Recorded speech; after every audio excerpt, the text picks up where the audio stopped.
నమస్తే. Welcome to citizens pulse. నేను మీ ఉదయ్ కిరణ్.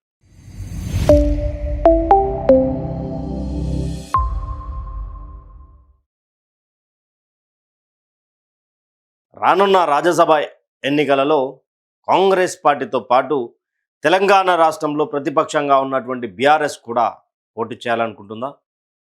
పోటీ చేస్తే కాంగ్రెస్ పార్టీ ఇరకాటాన పడే అవకాశాలు ఏమైనా కనిపిస్తాయా?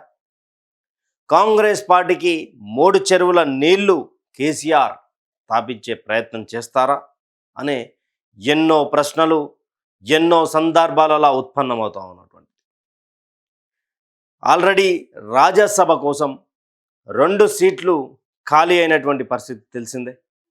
దానికి సంబంధించినటువంటి ఎన్నికల నగారా మోగింది. వచ్చే నెలలో ఆ ఎన్నికలు కూడా పూర్తి కానున్నాయి. అలాంటి సందర్భాలలో పూర్తి స్థాయిలో కాంగ్రెస్ పార్టీ 2 రాజ్యసభ ఎంపీలను కైవసం చేసుకోవడానికి రేవంత్ రెడ్డి పరిగెత్తుతూ మననే ఆపేదేవడ్రా అన్న రీతిలో వెనక్కి చూడకుండా పరిగెత్తున్నటువంటి తరుణంలో బీఆర్ఎస్ పార్టీ నుండి తుఫాను వచ్చే ముందు సముద్రం ఎంత సైలెంట్గా ఉంటుందో కేసీఆర్ వ్యూహం కూడా అలానే ఉంటుంది అని రాజకీయ విశ్లేషకులు చెప్తున్నటువంటి మాట. ఎస్, దీనికి సంబంధించినటువంటి విషయంలో మాట్లాడుకునే ప్రయత్నం చేద్దాం. దీనికి సంబంధించి రాజ్యసభ ఏదైతే 2 స్థానాలు ఉన్నాయో ఆ 2 స్థానాలకు సంబంధించినటువంటి విషయంలో మాట్లాడుకుందాం.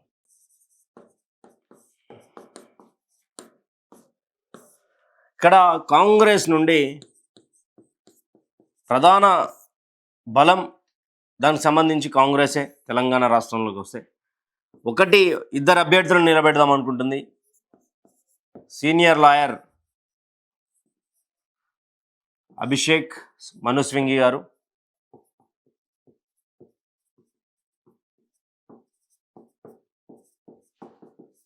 మను సింఘ్వి, 2 జస్టిస్ సుదర్శన్ రెడ్డి.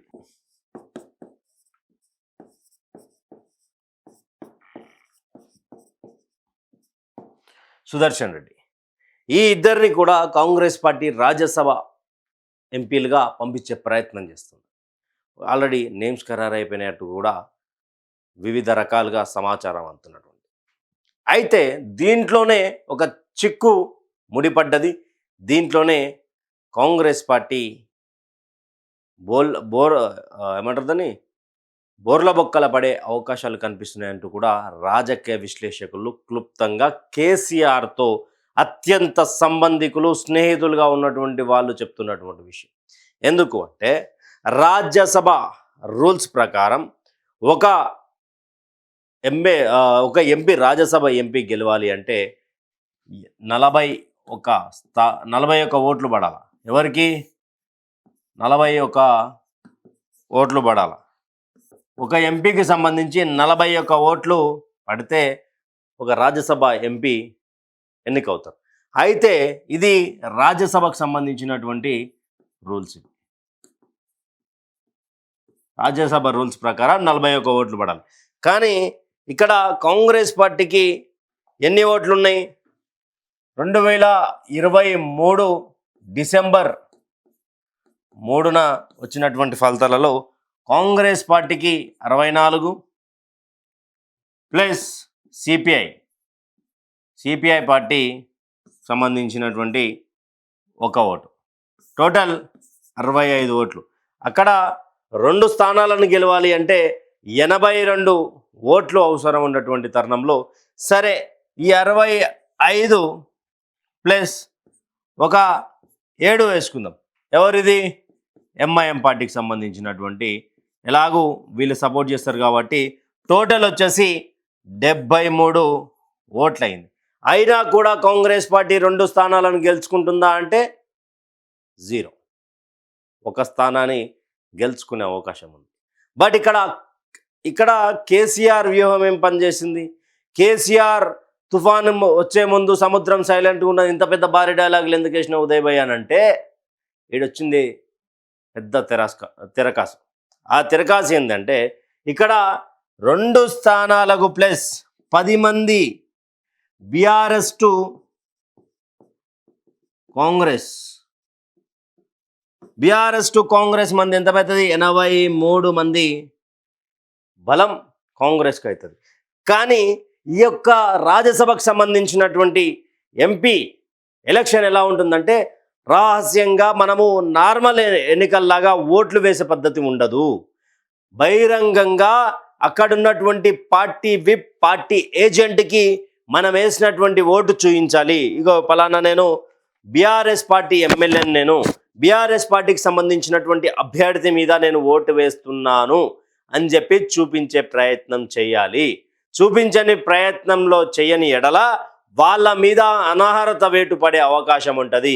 అదేవిధంగా నేను బీఆర్ఎస్ పార్టీ అభ్యర్థికి వేస్తున్నా అని చెప్పి బీఆర్ఎస్ పార్టీ ఎమ్మెల్యే చూపించాలి. అదేవిధంగా వీళ్ళు ఫిరాయింపు ఎమ్మెల్యేలు ఎవరైతే ఈ 10 మంది ఎమ్మెల్యేలు ఉన్నారో 10 మందికి సంబంధించినటువంటి ఎమ్మెల్యేలు కనుక కాంగ్రెస్ పార్టీకి ఓటు వేసి, అంటే కాంగ్రెస్ పార్టీకి ఓటు వేసినట్టు దాంట్లో దాఖలాలలో ఏమైనా కనిపిస్తే, పార్టీ ఏజెంట్ కనుక కంప్లైంట్ చేస్తే సుప్రీంకోర్టు గైడ్లైన్స్ ప్రకారం 10 మంది మీద అనర్హత వేటు పడనున్నది. ఇమ్మీడియట్ యాక్షన్ ఉంటుంది. ఇక స్పీకర్ గారితో ఉండదు పని, ఇక అసెంబ్లీతో పని ఉండదు, స్పీకర్ కార్యదర్శితో పని ఉండదు. సుప్రీంకోర్టు గైడ్లైన్స్ ప్రకారం 10 మంది అనర్హత వేటు పడుతుంది. 10 ఉప ఎన్నికలు రానున్నాయి. దీనిలో కేసీఆర్ మాస్టర్ స్కెచ్ ఇదే. ఇప్పుడు బీఆర్ఎస్ పార్టీ నుండి ఇద్దరిని నిలబెడితే వీళ్ళ బలం ఎంత? వీళ్ళు గెలిచినది బహుశా 39 మందిని గెలిచారు. ఇక్కడ కాంగ్రెస్ పార్టీ గెలవడానికి ఇంకొక అవకాశం ఉన్నది. ఆ అవకాశం ఏంది అంటే భారతీయ జనతా పార్టీకి సంబంధించినటువంటి 8 మంది ఎమ్మెల్యేలు బైకాట్ లేదా వాకౌట్, ఎలక్షన్ని వాకౌట్ చేస్తే, ఎందుకంటే వాళ్ళకు సంఖ్యాబలం లేదు.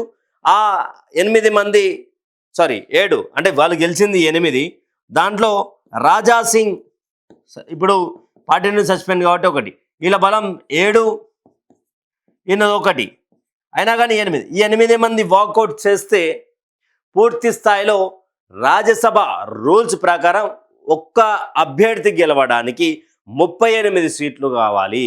38 మంది ఎమ్మెల్యేలు ఇస్తే ఒక్క రాజ్యసభ ఎంపీ గెలుస్తారు. అయినా కూడా ఎన్ని స్థానాలు కావాలి? అప్పుడు కాంగ్రెస్ పార్టీకి 73 స్థానాలే ఉన్నాయి. ఒకవేళ 38 వేసుకున్నా కూడా 76 ఓట్లు కావాల్సి వస్తుంది 2 ఎంపీ స్థానాలను గెలవడానికి. కానీ వీళ్ళ దాని బలం ఎంత? 73. అయినా కూడా కాంగ్రెస్ పార్టీ 2 గెలుస్తుందా? లేదు. కాంగ్రెస్ పార్టీ గెలవాలి అంటే ఎవరితోటి పొత్తు పెట్టుకోవాలి? ఎంఐఎంతో పెట్టుకున్నా కూడా సాధ్యం కాదు.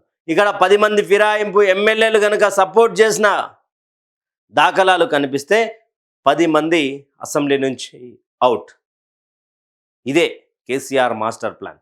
బీఆర్ఎస్ పార్టీకి బలం లేకున్నా, బీఆర్ఎస్ పార్టీకి అవసరం లేనటువంటి ఎన్నిక అయినా, బీఆర్ఎస్ పార్టీని ఈ యొక్క ఎలక్షన్లో నిలబడకపోయినా అడిగేటోడు ఎవడు ఉండడు. వాకౌట్ చేసినా కానీ వాళ్ళే ముందుకు పోయే పరిస్థితి ఉంటుంది. కానీ బీఆర్ఎస్ పార్టీ రాజ్యసభ ఎంపీని నిలబెట్టి వీళ్ళకు ఒక స్థానం గెలిచే అవకాశం ఉంటుంది. బీజేపీ వాకౌట్ అయితే గనక వీళ్ళు 38 స్థానాలు ఒక ఓటు కావాలి కాబట్టి వీళ్ళు ఒక రాజ్యసభ ఎంపీని గెలిపించుకోగలుగుతారు.